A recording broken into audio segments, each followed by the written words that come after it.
What is going on, Jerron Mob? It's your Don Jerron Mob back at it again with another episode of NBA Kicks, the show where we count down the 10 best sneakers in the NBA every single week of the season. Today we have an absolutely incredible show for you guys. I mean, every one of these sneakers is awesome. We got one sneaker that proves me right. We got another sneaker that I thought was banned from the country that it comes from. And then we have a signature sneaker debut. So it's action-packed. Sit back, relax, maybe grab a snack. Let's get into this episode of NBA Kicks.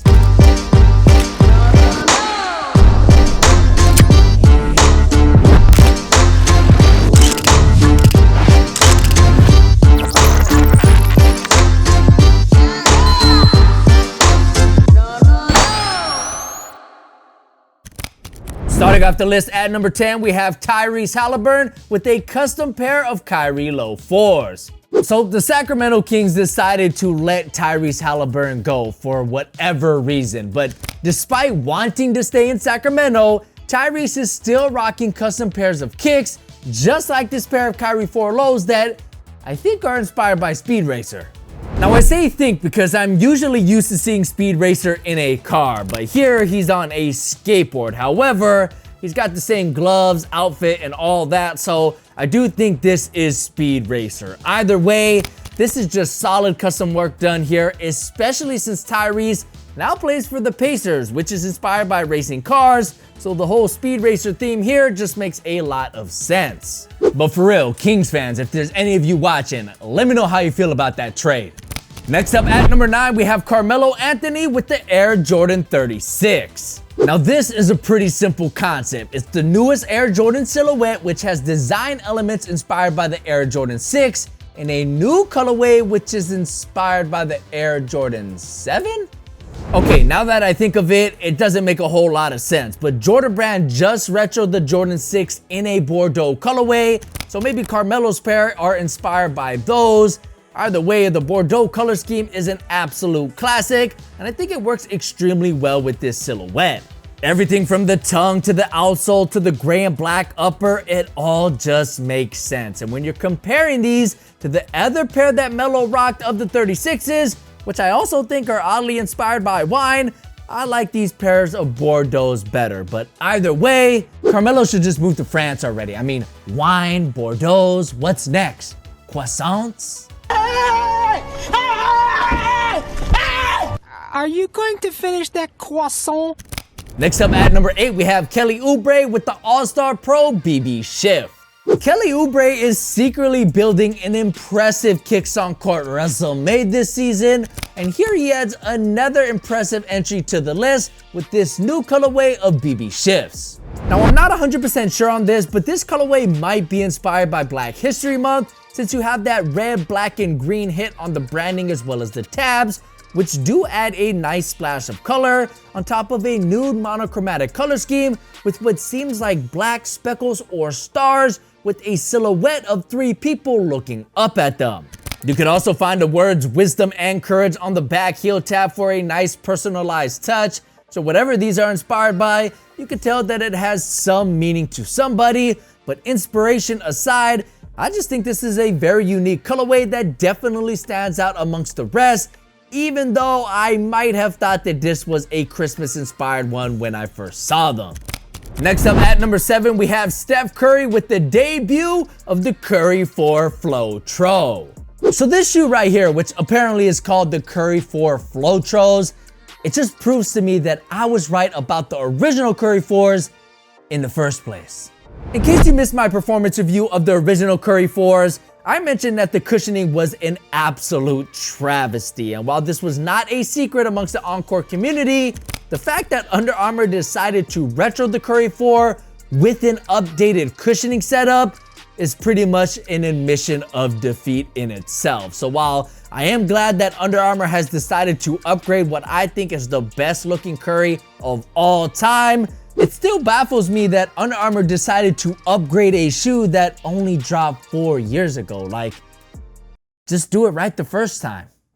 Nonetheless, these definitely look like an upgrade over the original Curry 4s, since Under Armour's Flow Tech is highly praised, and according to Nick DePaula, Under Armour and Curry brand will be flow-throwing more Curry silhouettes in the future. So let me know which Curry silhouette you guys would like to see upgraded with that flow cushioning system. I mean, Curry 2s? Maybe? Next up at number 6, we have LaMelo Ball with a new colorway of the MB01.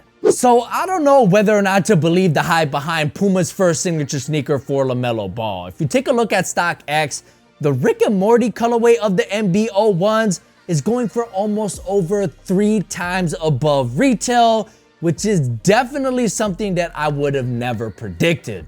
Now, speaking of that Rick and Morty colorway, LaMelo's new pair here is basically the same two-tone colorway with a bright green and bright crimson color scheme, but this time it seems that Puma has added a galaxy pattern to the upper, which offers up a really unique look, but whether or not it's better than the vanilla Rick and Morty's, I personally don't think so, but I really do appreciate the creativity here, and if the hype is real for LaMelo's first signature sneaker, I'm honestly really happy for the guy. Next up at number 5, we have Obi Toppin with a new colorway of the Jordan 36 Low. Now, I don't know if you guys know this or not, but there's an unwritten rule in Hawaii that anything red, yellow, and green is awesome. And being born and raised in Hawaii, I am legally required to love these. Again, using that red, yellow, and green color scheme to absolute perfection, Jordan Brand decided to round things out here with a Jamaica flag on the upper, as well as hits of black and orange, which really go well with the overall theme here. And I also love the use of patent leather on the upper. I mean, seriously, guys, what did you expect? My name is Ja Morant. I have to love these, and luckily, I do. Next up at number 4, we have Devin Booker with a new colorway of Kobe 6s. Now here's another pair of Kobe 6s that we as Kobe fans are never going to see the light of day. But while it does pain me to say that, I'm still a Kobe stan. And with the Kobe 6s, I can't help but gawk over every new colorway. Devin Booker's latest PE features a very bright creamsicle and volt gradient upper, which is complemented with hits of purple as well as a white midsole to round things out.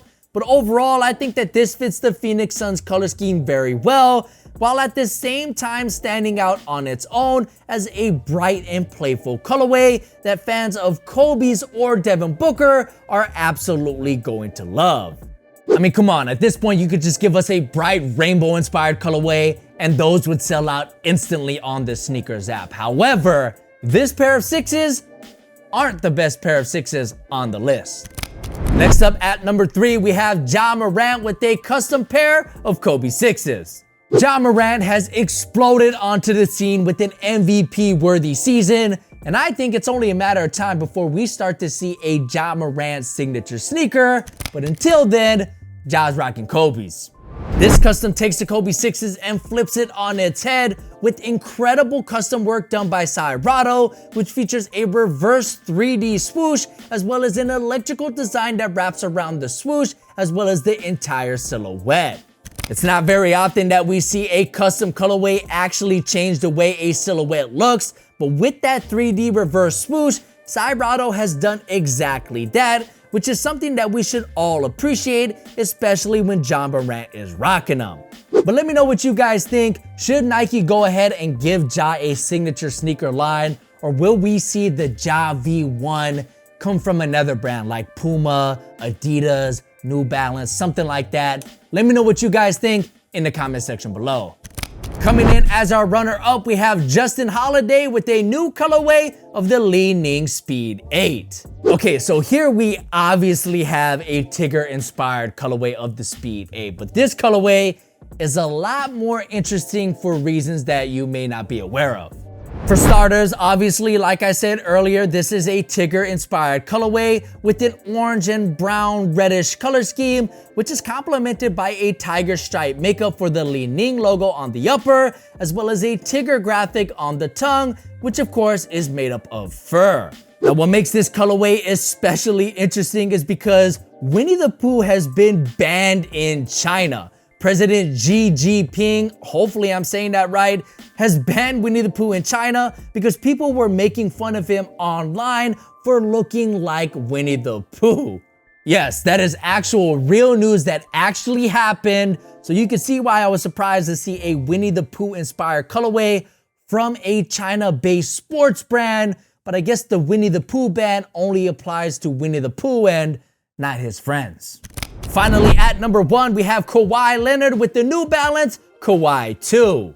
All right, so I'll admit that I did have an internal debate with myself on whether or not to include these on the list because Kawhi is technically still injured, but at the same time, he did technically debut these on the court while playing basketball, so I kind of felt obligated to add these to the list. The Kawhi 2 from New Balance uses the same mid-cut design as its predecessor, but this time around, the Kawhi 2 looks more like a bigger brother of New Balance's two-way silhouette with similar materials as well as design on the upper and outsole. The colorway that Kawhi debuted here is a pretty simple black and white color scheme that doesn't really have a ton to offer, but the Kawhi 2 will be launching on March 19th in a more interesting new money colorway. Now, when Kawhi is actually going to be back on the court and play basketball again, I'm not really too sure, but I am interested to see how New Balance has made improvements with this second silhouette, because the first one was a really stiff, narrow, high-arching shoe that I honestly wasn't the biggest fan of on court. So hopefully the Kawhi 2s are a much better fit, but we're really just gonna have to wait until March 19th to find out. Until then, the Kawhi 2 is officially the best sneaker worn in the NBA during week 12 of the 2021-22 season. Hopefully you guys enjoyed this episode of NBA Kicks. I think this was probably the best list that we've had all season long. So if you agree, make sure you hit that like button because it helps me out a lot. And subscribe to the channel for more sneaker related content just like this. My name's Jaren. It's been great having you. Catch you guys in next week's episode.